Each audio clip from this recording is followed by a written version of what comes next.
Comment j'ai failli tout perdre au Mexique.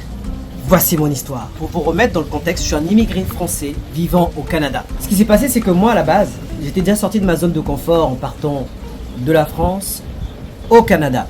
Et très vite au Canada, je me suis rendu compte que je voulais atteindre l'indépendance financière pour être libre en termes de temps, géographie et en plus de ça, de me connaître moi, cette aventure humaine, tout simplement, et pas non plus attendre après la retraite.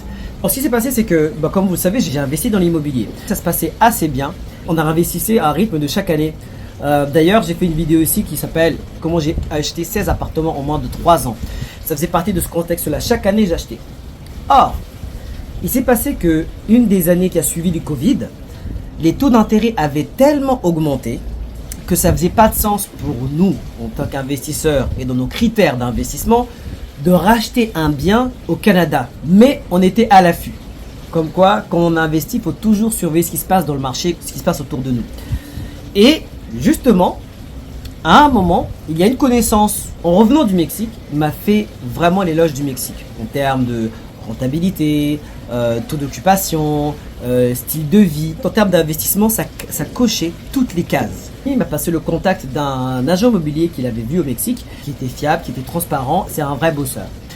D'ailleurs, cet agent immobilier s'appelle Vincent et vous avez des vidéos de lui qui vont apparaître ici où on explique comment il a quitté la France pour vivre au Mexique ou encore quelles sont les questions les plus fréquemment posées en ce qui concerne le Mexique. Allez-y, c'est des mines d'or. Donc, en ayant son contact, je posais toutes les questions du monde. Les risques, les inconvénients, les faiblesses, les opportunités, les forces, comment ça se passe. Et une fois que j'ai vu que il y avait quand même pas mal de réponses qui cochaient bien, on s'est dit avec ma compagne, ok, passons à l'action. Parce qu'il faut savoir que nous, aussi, pourquoi on voulait investir aussi, c'est parce qu'on avait de la liquidité de côté.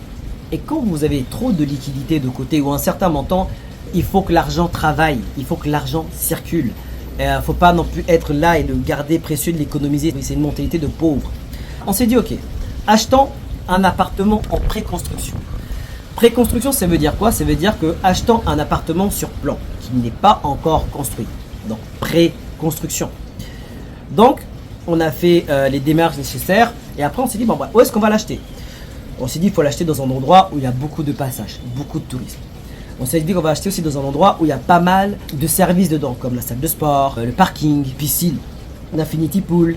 Puis la vue en plus, c'est des choses qui jouent sur le taux d'occupation. L'agent immobilier, après un certain temps, il nous a trouvé vraiment l'emplacement parfait. C'est vraiment l'emplacement parfait. Donc on a signé pour acheter un appartement, un studio, pour faire un test. Et en réfléchissant, il nous restait encore de l'argent. Donc on s'est dit, vu qu'on n'a pas prévu de réinvestir cet argent-là dans les médias, pourquoi pas répéter la même opération? Parce qu'en effet, on s'est rendu compte que le studio était tellement pas cher, en tout cas on trouve qu'il était tellement pas cher, comparé à ce qu'on aurait pu avoir en équivalent en France. Je sais qu'en France, avec une vue comme ça, avec une salle de sport, avec de la piscine, avec le parking, avec la taille des appartements, avec la vue qu'il y a sur des appartements sur la mer, je sais que ça a été beaucoup plus cher. Alors au Canada, pareil aussi, c'est devenu tellement cher. Donc on s'est dit, ok, prenons-en un deuxième et on va les coller. Donc, on va faire ce qu'on appelle ici un lock-off. Un lock-off, ça veut dire que tu as deux appartements collés et ils peuvent communiquer. C'est-à-dire que tu maximises tes revenus. Pourquoi? Parce qu'une personne qui va faire louer un appartement, s'il vient tout seul, il peut faire louer un appartement. Et si une autre personne vient tout seul ou en couple, il peut louer l'autre appartement. Maintenant, si une personne veut venir avec un autre couple et ils se connaissent, ils peuvent louer les deux appartements et que ça communique. C'est comme s'ils étaient dans le même logement, en quelque sorte. Non, il fait qu'on a la possibilité de les louer séparément et les louer ensemble ou les louer vraiment indépendamment. Donc on a le meilleur des deux mondes. Mais jusqu'à là, tout allait bien. Maintenant, on a fait la signature, on a fait le contrat, etc. La préconstruction, le contrat qu'on a acheté, on a fait ça depuis 2021. On a signé et ils étaient censés être prêts en 2023. D'accord? Juillet 2023. J'ai pris un risque. Ok? J'avoue, j'ai pris un risque, mais si on prend jamais de risque, après, on sort pas de sa zone de confort. Je vous explique. Il y avait une opportunité de louer une villa. J'en parle dans une des vidéos dont le lien apparaît juste ici. J'ai loué la villa pour la mettre en sous-location pour faire de la location vacationnelle court terme. D'accord? Donc, court terme, c'est tout ce qui est par exemple on le loue pour 2 ou 3 journées. Un peu du style ce que fait Airbnb, pour vous donner un exemple. D'ailleurs, dans les commentaires, faites-moi savoir si vous serez intéressé que je fasse une vidéo entre la différence de faire de la location long terme, comme moi je fais au Canada, c'est-à-dire 1 an, et de la location vacationnelle, court terme, 2-3 jours et plus. Parce que c'est pas les mêmes choses et c'est totalement différent. D'ailleurs, c'est ça aussi le truc, c'est qu'on s'est attaqué à un projet qui était totalement hors de notre zone de confort, hors de notre pays. On n'avait jamais mis les pieds, on connaissait à peine les personnes et en plus de ça, on n'avait jamais fait ce type d'immobilier là. Faites-moi savoir dans les commentaires, ça me fera plaisir de faire une vidéo là-dessus. Avantages, inconvénients.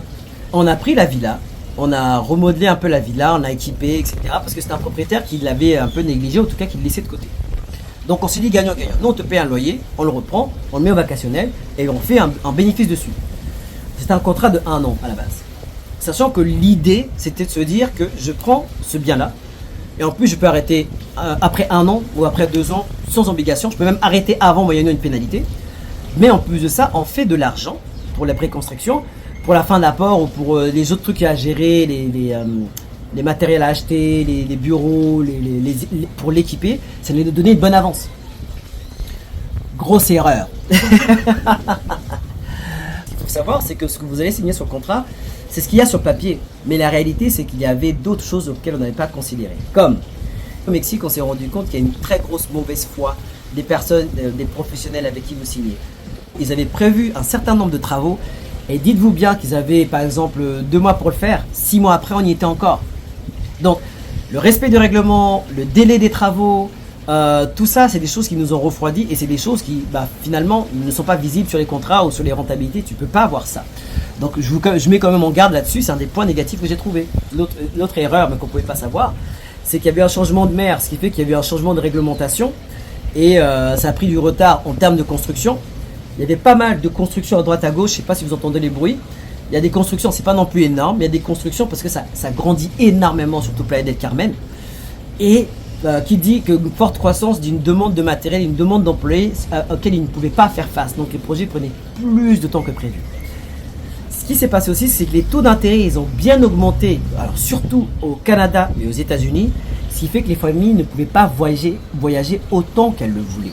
Donc on a eu beaucoup moins de trafic, beaucoup moins de clients et on n'était pas rentable. On a perdu une certaine somme et c'était très frustrant. Donc pour toutes ces raisons, mauvaise foi, rentabilité, retard, etc., on a rendu le bien. Et ce qui s'est passé, c'est qu'on rentre dans le bien, on avait une pénalité qu'on a payée, mais finalement tout ça mis bout à bout, on a perdu comme une certaine somme, une somme d'argent qui n'était pas négligeable. Là où le stress a commencé, c'est qu'il y avait 2 choses qui se sont passées. Pendant qu'on attendait, d'une part, ça nous avait mis un coût financier et qu'on ne savait pas comment on allait retrouver l'argent pour justement finaliser les projets des 2 unités pour lesquelles on s'était engagé, signé. Et l'autre chose, c'est que la société, on se rend compte qu'ils ont du retard, mais ils ne nous en parlent pas. Un retard incroyable. Dites-vous bien, ils étaient censés nous livrer en juillet 2023. En juillet 2024, ils étaient toujours en plein chantier. C'était incroyable. Et au bout d'un moment, on a paniqué. On s'est dit, d'une, est-ce qu'on va réussir à payer à temps parce qu'il nous manque une grosse somme d'argent à cause de la villa. De 2, on s'est dit, est-ce que c'est un projet qui existe vraiment? On ne les a jamais rencontrés. On ne les a jamais vus. On n'a jamais été au Mexique.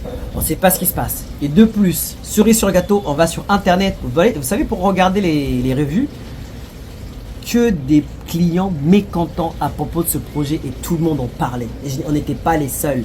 Et ils n'arrivaient même pas à retirer leur argent et beaucoup de personnes disaient que c'était un canular. Et là, franchement, pour dormir, c'était difficile. On a fait quasiment 1 an sans dormir. Avec du stress financier et du stress pour si jamais en plus de ça, ce qu'on a mis dedans, ils allaient partir avec. Il y a même des personnes qui me disaient, ah, mais toi t'as investi, comment t'as fait alors que t'as même pas vu, est-ce que t'es sûr de toi, est-ce que tu t'es pas fait arnaquer, etc. Mais moi j'avais ce sentiment, on avait ce sentiment en nous, surtout moi, que j'étais persuadé que j'ai fait une bonne chose et je le sentais.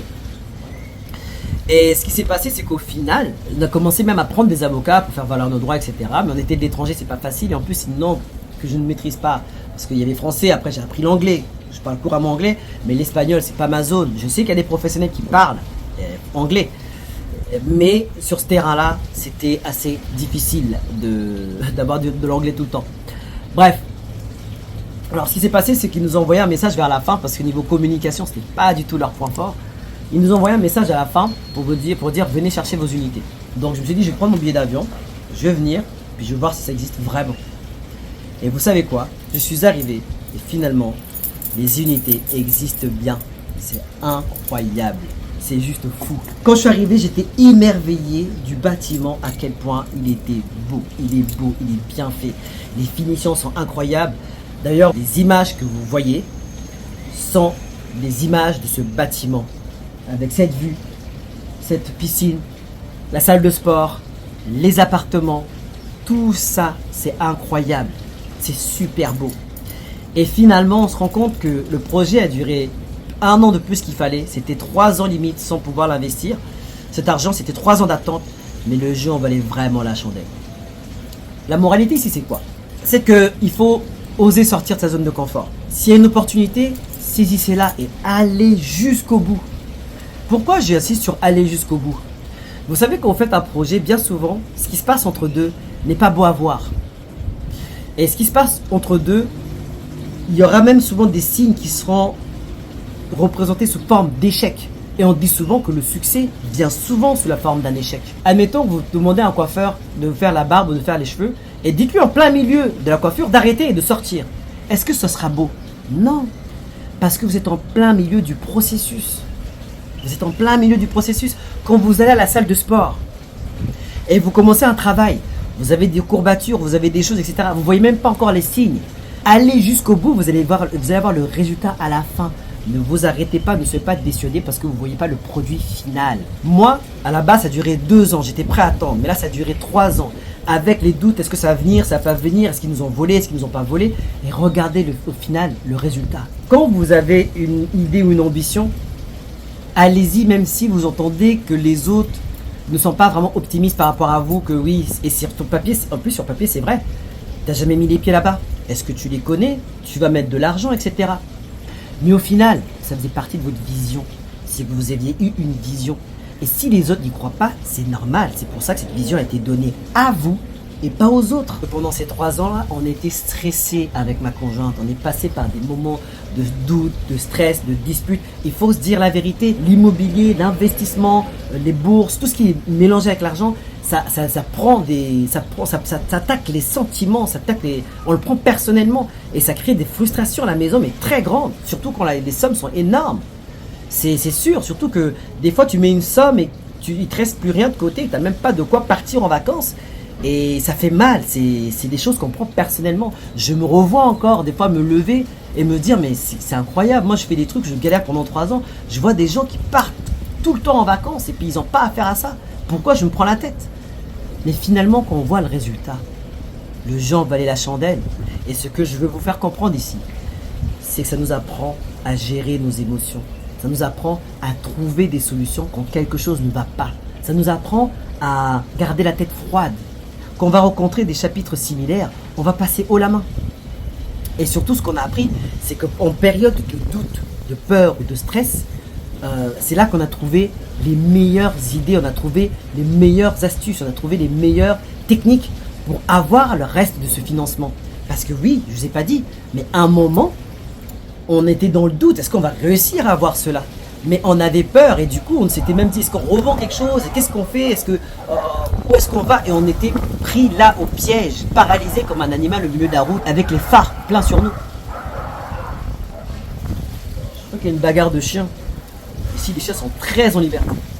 On a remarqué qu'en prenant le stress, mettant le stress de côté et en réfléchissant sur les solutions, on trouve toujours quelque chose. Vous savez, je vais aller plus loin.